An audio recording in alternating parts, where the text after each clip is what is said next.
an event originating from Memphis, Tennessee, higher than the golf tournament, higher than any of the Grizzlies or the Tigers games during the year, and that's because bowl games are so featured, but we've had great matchups and great local support, and that's so important to our long-term future is having great local support. So yeah, we appreciate everybody that jumps in and helps support the AutoZone Liberty Bowl. Yeah, absolutely. I know for me and my family, this is always it's always a fun time to go out there, and I would definitely say, especially in recent years, the Liberty Bowl is like you've been saying, has been gaining a lot of traction. I mean, it feels like each and every single year that the Liberty Bowl is coming into town, that the Liberty Bowl seems to get filled up. It seems there's just huge crowds packing into the place, and speaking of huge crowds, I mean, we just had a wild weekend in the world of college football, and perhaps no other game more crazy than Memphis's giant win over Arkansas. Did you have a chance to make it out to the game? Were you at the Liberty Bowl for that? Yeah.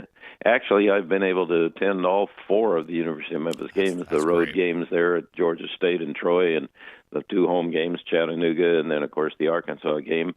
Had a chance to visit with the folks from Arkansas. Of course, they've been great participants in the AutoZone Liberty Bowl. Absolutely. On one hand, you feel a little bit bad for Arkansas, the way that they've lost two games in a row on a late fumble, but on the other hand, it was a great opportunity for Memphis. As we talked earlier, this puts Memphis right on the map to be able to have one of their most successful, if not the most successful season that they've ever had, and a great tribute to the fans here in Memphis. But that's what college football is all about. As you mentioned, we've been on a tear lately at the AutoZone Liberty Bowl, except if you throw out the CFP, which is a different animal. Yeah. We've been in the top 5 of all, there's 35 other bowl games outside the CFP, and top 5 in television ratings, which is great for our community. And college football, despite all the the issues with it, with NIL and portal transfer and everything, it's actually more popular than ever. Television ratings are up everywhere, and attendance is up, as you mentioned. The University of Memphis had one of their best crowds in years there last Saturday. So despite people saying, man, there's so much controversy around college football, it's more exciting and more people are following it and interested. And again, that was a wonderful game, and the never dies attitude by the University of Memphis players who hung in there even behind by 18 points. And again, I would certainly you expect some great crowds coming up because the University of Memphis has all three of the contenders at home. South Florida, Tulane, and Navy all play here at Simmons Bank Liberty Stadium, and so it gives Memphis the inside track. Just win the conference, and then they'll be in the CFP. So yes, congratulations to Ryan Silverfield and his staff, and it's important for Memphis to reignite because football here in the South and in the Mid-South is an opportunity for us to showcase Memphis. We've got enough issues in the city without hitting upon them. Let's really get behind the University of Memphis as well as the AutoZone Liberty Bowl and make a great statement to the rest of the country that we've got some great things going here, some great fans and great people. And I would also got to send the message to Memphis fans, be first class and charitable and win, and thank the Arkansas people for coming over here, and it was a great win for Memphis. And so, teams that are used to winning, their fans, let's have some class after the game. So hopefully as the University of Memphis continues through the rest of the season that we really show up in good style and welcome folks, because we want people to come to Memphis and enjoy this and really experience the true Memphis. We got enough bad publicity in other areas. Let's have some great good publicity in not only the achievements of the University of Memphis, but the AutoZone Liberty Bowl on January 2nd. Yeah, absolutely, and I think you nailed it too. I think this is certainly a new era for Memphis football. I think ever since Justin Fuente back in the day came in and really just righted this organization. I mean, winning seasons and bowl games have been the norm for Memphis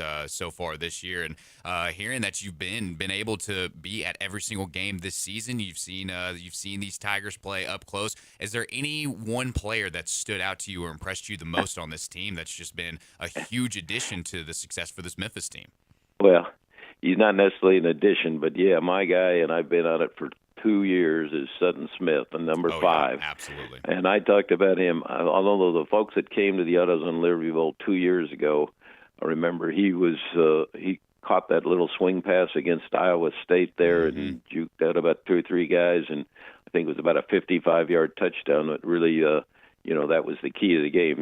Memphis had jumped out to an early lead over Iowa State, but then it tightened up, and then Sutton Smith broke that, and the young man came back from such a devastating injury a year ago. Remember, he got hurt in the very first game of the year last year, but so he had the surgery, worked his tail off in rehab, and now he's back, and yeah, he's my number one guy. And as I've always said through my long career, you got to have a playmaker, a guy that can make big plays when the money's on the line, or when it's go time. And he's done that everywhere he's been with the University of Memphis on every play. Whether it was 2 years ago in that great win when they upset Iowa State in the AutoZone Liberty Bowl, to the game breaking play against Arkansas. But I'm just thankful that he's here and he's done a great job. So yeah, my kudos to him. And then quarterback is starting to use his legs. He's got great speed, and of course, I watched him at Colorado and then at Nevada, and now I think he's really matured, and he made some big plays. And for the Tigers to continue to win, I think Sutton Smith to stay healthy, make big plays, and then on the third downs when the pocket breaks down, the quarterback makes some plays with his legs. And so, yeah, those are the two, but Sutton Smith, he's my man. Yeah, absolutely. I mean, Sutton Smith had an incredible game, 12 carries, 147 yards, and like you mentioned, that breakaway touchdown at the end to seal the game. And Memphis's defense has been looking pretty good. I know they've had a few struggles with some missed tackles in recent memory, but making those turnovers when they did, a really good showing last night. One more thing for you, Steve. This weekend has a great slate for college football. Is there any games that you're really looking forward to, or any that you got highlighted that you're excited to watch for this weekend? That's a good point, and it seems like every week there's some really key games. Certainly we're looking at those same teams that we mentioned there that are matched up. There's obviously they were going to play on the road at Navy. They were a favorite. They got ahead 7-0, but then there was a little bit of a letdown going on the road.